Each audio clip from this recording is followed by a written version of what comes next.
아침에 나로 주의 인자한 말씀을 듣게 하소서.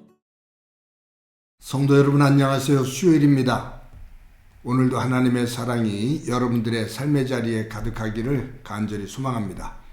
말씀 한 국봅니다. 민수기 11장 24절부터 35절까지의 말씀을 봉독해 드립니다. 모세가 나가서 여호와의 말씀을 백성에게 알리고 백성의 장로 70인을 모아 장막에 둘러 세우매 여호와께서 구름 가운데 강림하사 모세에게 말씀하시고 그에게 임한 영을 70 장로에게도 임하게 하시니 영이 임하신 때에 그들이 예언을 하다가 다시는 하지 아니하였더라. 그 기명된 자 중 엘닷이라 하는 자와 메닷이라 하는 자 두 사람이 진영에 머물고 장막에 나가지 아니하였으나 그들에게도 영이 임하였으므로 진영에서 예언한지라. 한 소년이 달려와서 모세에게 전하여 이르되 엘닷과 메닷이 진중에서 예언하나이다 하며 택한 자 중 한 사람 곧 모세를 섬기는 눈의 아들 여호수아가 말하여 이르되 내 주 모세여 그들을 말리소서. 모세가 그에게 이르되 내가 나를 두고 시기하느냐. 여호와께서 그의 영을 모든 백성에게 주사 다 선지자가 되게 하시기를 원하노라. 모세와 이스라엘 장로들이 진중으로 돌아왔더라. 바람이 여호와에게서 나와 바다에서부터 메추라기를 몰아 진영 곁 이쪽 저쪽 곧 진영 사방으로 각기 하루길 되는 지면 위 두 내귀빗쯤에 내리게 한지라. 백성이 일어나 그날 종일 종야와 그 이튿날 종일토록 메추라기를 모으니 적게 모은 자가 10호멜이라. 그들이 자기를 위하여 진영 사면에 펴두었더라. 고기가 아직 이 사이에 있어 씹히기 전에 여호와께서 백성에게 대하여 진노하사 심히 큰 재앙으로 치셨으므로 그곳 이름을 기브롯 핫다와라 불렀으니 욕심을 낸 백성을 거기 장삼이었더라. 백성이 기브롯 핫다와에서 행진하여 하세롯에 이르러 거기 거하니라. 아멘. 하나님께서 이스라엘 백성들에게 십계명을 주시죠. 그 십계명의 마지막 계명 10번째 계명은 내 이웃의 집을 탐하지 마라 라는 말씀입니다. 그리고서 그 이후에 내용이 조금 첨부되죠. 뭐냐면 내 이웃의 아내나 그의 여종이나 그의 남종이나 그의 여종이나 그의 소나 그의 나귀나 물은 내 이웃의 소유를 탐내지 말라라고 말씀하십니다. 즉 이웃의 재물 그것을 탐하지 마라라는 말이에요. 여기 탐욕이라는 단어는 지나치게 탐하는 욕심을 말합니다. 우리들이 삶을 살면서 바라는 것이 있잖아요. 소원이 있고 소망이 있습니다. 그것을 우리가 탐욕이라고 말하지 않습니다. 탐욕이라는 것은 지나치게 탐하는 욕심을 말하죠. 성경에 나오는 인물 가운데 이런 사람을 예를 들어보면 이스라엘의 아합 왕이 있습니다. 그는 왕으로서 부귀영화를 누립니다. 그런데 이 아합 왕은 자기 왕궁 옆에 있는 나봇의 포도원을 갖기를 원해요. 그곳에다가 자기가 채소를 가꾸고 싶어 하는 거예요. 이 나봇은 그 포도원을 조상 때부터 소유하면서 소중하게 여기는 거고요. 근데 이 아합 왕이 나봇의 포도원을 취하려고 욕심을 부립니다. 결국 나봇을 죽이고 그 포도원을 빼앗죠. 탐욕입니다. 그런데 이 탐욕을 부린 아합 왕이 결국은 비참하게 죽임을 당하게 됩니다. 이런 부분 속에서 지나친 탐욕은 만족을 잃어버리고 감사를 잃어버립니다.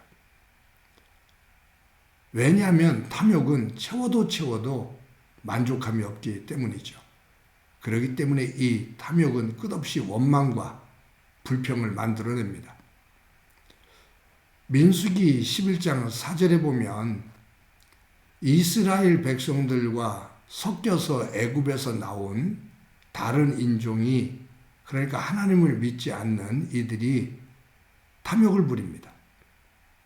그래서 거기에 보면 그들이 탐욕을 품게 되는데 이 사람들의 탐욕의 말을 듣고 이스라엘 백성들이 다시 울며 원망하고 불평하기 시작하더라, 그 말이에요.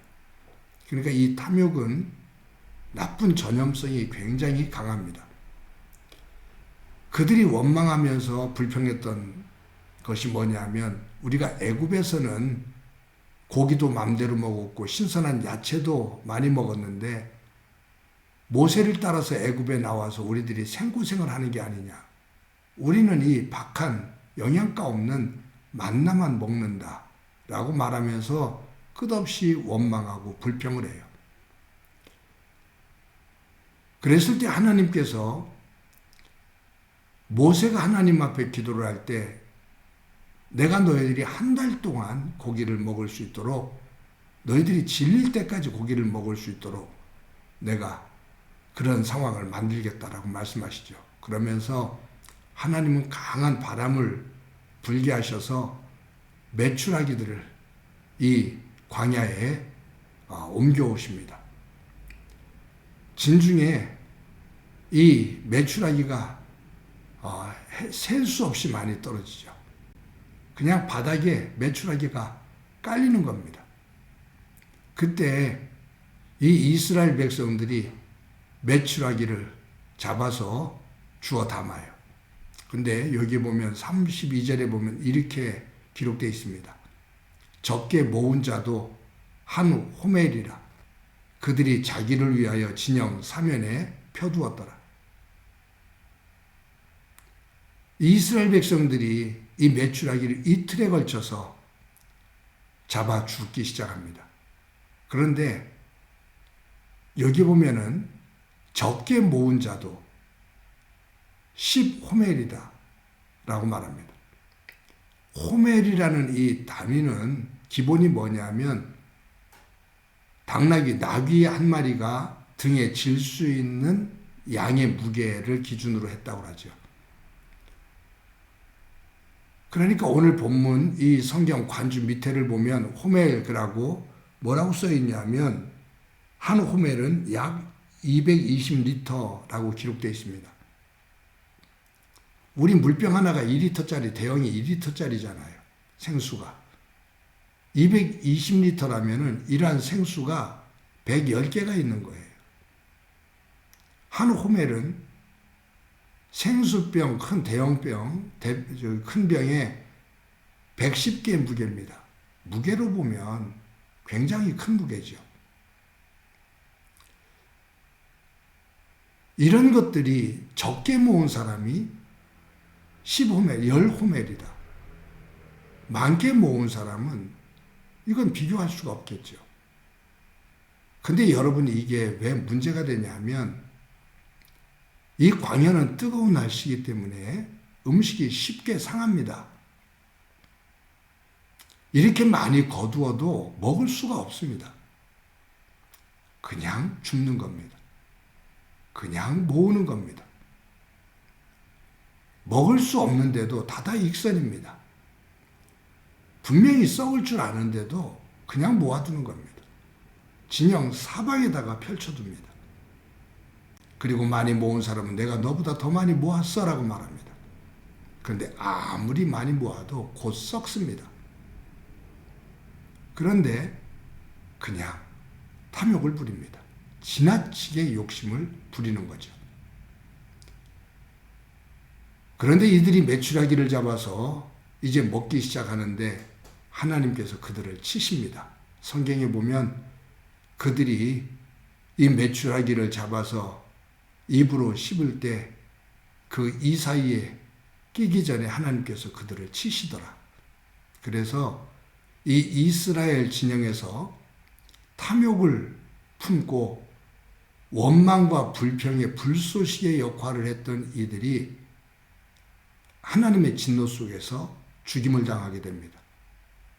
그래서 여기서 장례를 치르죠. 그리고 돌로 무덤을 만듭니다.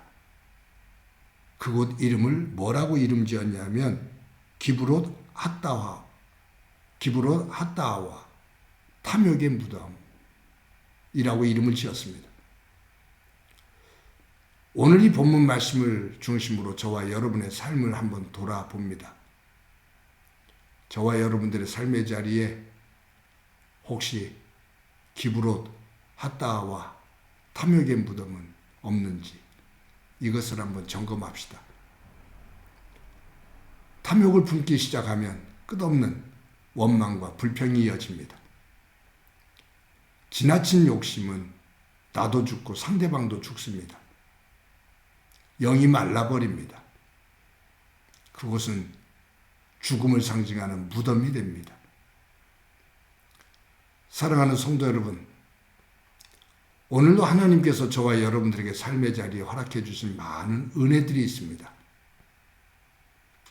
그 은혜들을 감사하며 우리의 삶 속에서 그 은혜를 가지고 서로 나누며 서로를 격려하며 보듬고 세우며 살아갈 수 있는 귀한 믿음의 삶이 되어지기를 간절히 소망합니다. 기브롯 핫다와라, 욕망의 무덤, 그것이 우리의 삶의 자리가 되지 않고 도리어 하나님께서 주신 것을 하나님의 은혜인 줄 알고 영광 돌리며 그것이 진정한 복의 자리로 만들어가는 지혜가 충만한 하루의 삶이 되어지기를 소망합니다. 한번 기도합니다. 하나님 감사합니다. 탐욕은 원망과 불평을 만들며 결국 그 탐욕은 죽음의 무덤이 되어 통곡의 서루로 변하는 것을 오늘 성경을 통해서 보게 됩니다. 우리들의 삶의 자리가 기브롯 핫다와 탐욕의 무덤이 되지 않게 하시고 하나님으로부터 받은 것을 감사하며 소중히 여기며 그 속에서 하나님의 영광을 드러내며 사는 저희들이 되도록 은총 베풀어 주옵소서. 나만을 위해 그냥 쌓아두는 것으로 기뻐하지 않게 하시고 그것을 가지고 하나님의 이름으로 조금이라도 베풀고 나누며 함께 더불어 살아가는 복된 삶 되게 하옵소서. 함께 해주시리라 믿고 예수님의 이름으로 기도드립니다. 아멘.